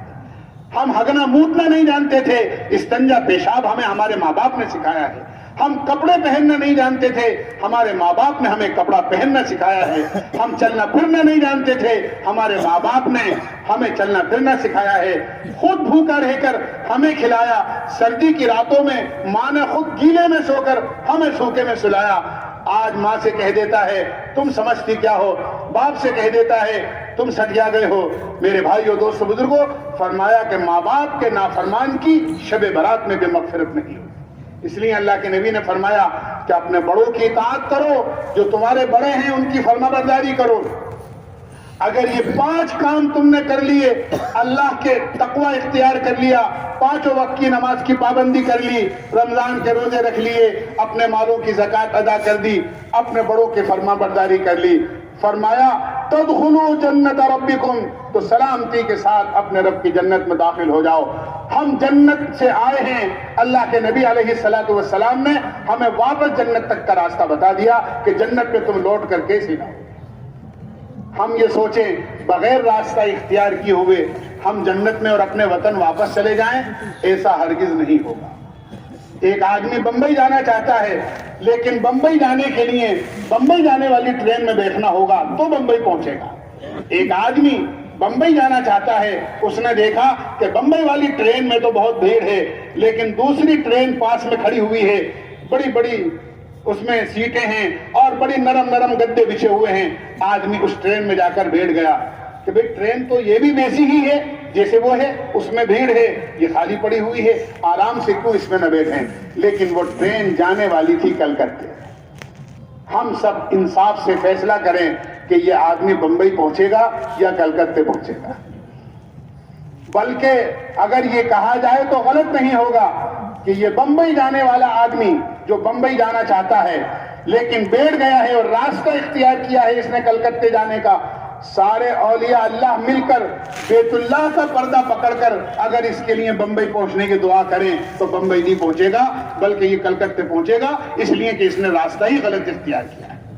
میرے بھائیوں دوستو بزرگوں، جس طرح یہ موٹی سی چیزیں ہم اچھی طرح سمجھتے ہیں کہ آدمی کو صحیح راستہ اختیار کرنا پڑتا ہے اپنی منزل تک پہنچنے کے لیے، ایسے ہی اللہ کے نبی نے ہمیں دین دیا ہے، ہمیں اپنی عبادت کا راستہ دیا ہے، ہمیں اچھے اخلاق کا راستہ بتایا ہے، اور یہ ساری چیزیں ہماری زندگی میں آ جائیں، اس کے لیے دعوت اور دین کی محنت اللہ کے نبی نے ہمیں دی ہے۔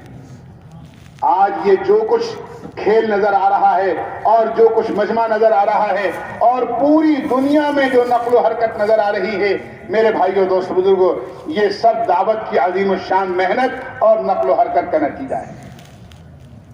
ایک عجیب حالات ہیں جو ملک اپنے دین و ایمان کو چھوڑ کر دوسری باطل اسکیموں کے اور باطل تنظیموں کے شکار ہو چکے تھے، اللہ نے دعوت کی محنت کے ذریعے سے پورے ملک کو اسلام پر واپس لوٹا۔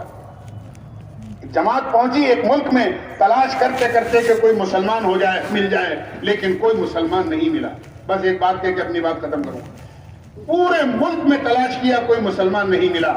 تلاش کرتے کرتے کئی دن ہو گئے تھے، نماز کا وقت ہو گیا، انہوں نے سوچا کوئی مناسب جگہ مل جائے ہم یہاں نماز پڑھ لیں۔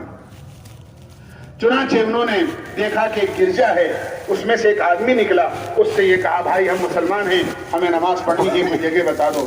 وہ اندر لے گیا، نل بتایا، جگہ بتائی، یہاں وضو کر لو اور یہاں نماز پڑھ لو۔ انہوں نے نماز پڑھی وضو کرنے کے بعد میں، اس کے بعد یہ سوچا کہ بڑا بھلا آدمی ہے، اس نے نماز کی جگہ بتائی ہے، اس نے ہمارے لیے نماز کی رہبری کری ہے، اسی سے کسی مسلمان کا پتہ معلوم کریں۔ اس سے بات کری ایمان کی، اعمال کی، آخرت کی، اور پھر یہ کہا کہ بھائی کسی مسلمان کو تم جانتے ہو اس کی طرف رہبری کر دو، اس کے کوئی نمبر دے دو تاکہ ہم اس سے رابطہ کر کے اس سے ملاقات کر لیں، ہم بہت دور سے آئے ہیں، ہمیں کئی دن ہو گئے ہیں کوئی مسلمان ہمیں نہیں ملا۔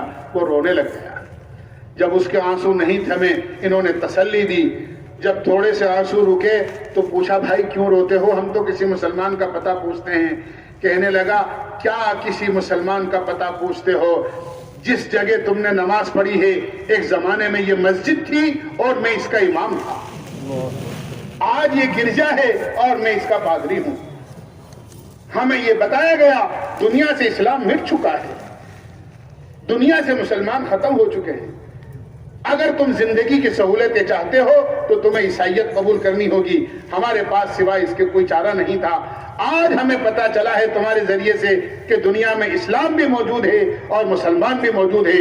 اس نے اپنی پوری قوم کو جمع کیا اور ساری کی ساری قوم واپس ایمان کی طرف لوٹ کر آئی۔ اللہ نے اس دعوت کی عظیم الشان محنت سے اور اس نقل و حرکت سے کتنے بڑے بڑے کام انجام دیے ہیں، اور کتنے لوگ بے دینی سے دین کی طرف، بے ایمانی سے ایمان کی طرف، دنیا سے آخرت کی طرف لوٹ کر آئے ہیں۔ میرے بھائیوں دوستو بزرگوں، اس کا تصور نہیں کیا جا سکتا، اس کا اصل فائدہ تو نکلنے کے بعد ہی پتہ لگتا ہے۔ آدمی جب اللہ کے راستے میں نکلتا ہے تو اس کی خوبیاں ظاہر ہوتی ہیں، اس کا نفع پتہ لگتا ہے۔ نہ میری بات سے پتہ لگے گا، نہ آپ کے سننے سے پتہ لگے گا، لیکن یہ تو ایسا ہی ہے جیسے مثال پہ میں عرض کرتا ہوں، جیسے کسی چیز کا مزہ اگر معلوم کرنا ہو تو مزے کو بیان نہیں کیا جا سکتا۔ گلاب جامن بھی میٹھا ہے اور برفی بھی میٹھی ہے، لیکن برفی کیسی میٹھی ہے اور گلاب جامن کیسا میٹھا ہے، دونوں کے مٹھاس میں فرق ہے۔ کوئی بیان کرنا چاہے تو نہیں کر سکتا، بلکہ یہ کہا جائے گا یہ ایک پیس گلاب جامن کا کھائیے، یہ ایک پیس برفی کا کھائیے، آپ کو پتہ لگ جائے گا میٹھے تو دونوں ہیں لیکن دونوں میں کیا فرق ہے۔ جیسے کسی چیز کی کیفیت اور کسی چیز کا مزہ بیان نہیں کیا جا سکتا، ایسے ہی اس راستے کے فوائد کو بیان نہیں کیا جا سکتا، اس کا اصل فائدہ تو نکلنے کے بعد ہی پتہ لگے گا۔ میرے بھائیوں دوستو بزرگوں، امت میں چلیں گے پھریں گے ہمیں پتہ چلے گا ہمارے پاس قرآن ہے، لوگوں کے پاس تو ایمان کا کلمہ بھی نہیں ہے۔ ہمارے پاس پانی ہے اور امت پیاسی جان دے رہی ہے، بغیر کلمے کے، بغیر نماز جنازہ کے، بغیر کفن کے، بغیر اسلامی اصول کے دفن ہو رہی ہے۔ اور میرے بھائیوں دوست بزرگوں، ان کے پاس یہ چیز نہیں ہے اور ہم یہ سمجھ رہے ہیں ہمارے پاس تو قرآن بھی ہے، ہمارے تو ایمان والے ہیں اور خاندانی ایمان والے ہیں۔ میرے بھائیوں دوست بزرگوں، قیامت میں صحابہ بھی ہوں گے، اللہ کے نبی بھی ہوں گے، بزرگان دین بھی ہوں گے، اور ہمارے وہ بڑے جنہوں نے پتے چاپ کر اور چنے چاپ کر اپنی جوتیوں کو توڑ کر اور اپنے پیروں کو زخمی کر کر پیدل اللہ کے راستے میں پھر کر آج دین ہم تک پہنچایا، وہ بھی موجود ہوں گے۔ جب وہ یہ سنیں گے کہ ہم اپنے راحت و آرام میں پڑے رہے اور اللہ کی مخلوق ایمان کو اور نماز کو ترستی رہی، تو ہمارا ان کے سامنے کیا جواب ہوگا؟ اس لیے میرے بھائیو دوست بزرگوں، اللہ نے ہمیں مال دیا ہے، یہ اللہ کی امانت ہے۔ اللہ نے ہمیں جان دی ہے، یہ اللہ کی امانت ہے۔ ہمیں یہ امانت سمجھنا ہے، اپنی جاگیر نہیں سمجھنا کہ یہ جان میری اور مال میرا، میں جس طرح چاہوں صرف کروں۔ یہ اللہ کا ہے، اللہ نے دیا ہے، اللہ جب چاہے گا واپس لے لے گا۔ اللہ نے مجھے اپنے دین کو دنیا میں بلند کرنے اور اپنے کلمے کو دنیا میں عام کرنے کے لیے اور ایمان کی دنیا میں فضائیں قائم ہوں اور لوگوں کو ایمان ملے، لوگوں کو دین ملے، لوگوں کو اخلاق ملے، لوگوں کو قرآن ملے، اللہ نے اس کے لیے مجھے یہ سب کچھ دیا ہے۔ مجھے اپنی جان و مال کو اسی کام میں لگانا ہے۔ اب تک کی غفلت کو تو اللہ معاف فرمائے۔ میرے بھائیوں دوستو بزرگوں، ہمت کر کے میں کیا عرض کروں، اب اللہ نے اس محنت کے ذریعے سے ملکوں کے اندر کام پہنچایا اور ملک اتنے آگے بڑھ گئے کام میں، ہم تو اپنی مسجد سے 3 دن کی جماعت ایک نہیں نکال پا رہے ہیں، اور آج اللہ نے ایسے ملک دنیا میں پیدا کر دیے جہاں ایک ایک مسجد سے ماہانہ 200 جماعتیں سہ روزہ نکلتی، 3 دن کی سہ روزہ جماعتیں ایک مہینے میں 200 جماعتیں نکلتی۔ اب ان ملکوں میں کام کرنے کے لیے کیسے معیاری لوگوں کی ضرورت ہے، اس لیے یہ بات کہی جا رہی ہے ہم اپنی قربانی کو بڑھائیں، مقام پر جو اپنا کام ہے اس کو اہتمام کے ساتھ کریں۔ ہمارا سالانہ چلہ بلکہ اب تو سالانہ 4 مہینے پر آئیں اور بیرون اللہ کے راستے میں دنیا کے آخری کونے تک جانے کی نیت رکھ کے اور دنیا میں جانے کے اسباب اور قواعد پیدا کریں۔ جب 3 مرتبہ ہمارے 3 چلے یہاں لگ جائیں گے تو بیرون جانے کی استعداد اور قواعد ہمارے اندر پیدا ہو جائیں گے۔ میں نے صبح بھی عرض کیا تھا کہ بڑے حضرت جی رحمۃ اللہ علیہ فرمایا کرتے تھے، دنیا کے ملکوں کے اندر جماعتوں میں اس لیے نہیں جانا ہے کہ کوئی سیر و تفریح کرنی ہے، اس لیے نہیں جانا ہے کہ وہاں کی دنیا دیکھ کر وہاں کی دنیا کی ترقی دیکھ کر، وہاں کی بلڈنگیں دیکھ کر، وہاں کی گاڑیاں دیکھ کر، وہاں کی زیب و زینت دیکھ کر ہم رال ٹپکائیں، کیسی ان کے پاس مزے کی زندگی ہے، کاش ہمیں بھی ایسی زندگی نصیب ہوتی۔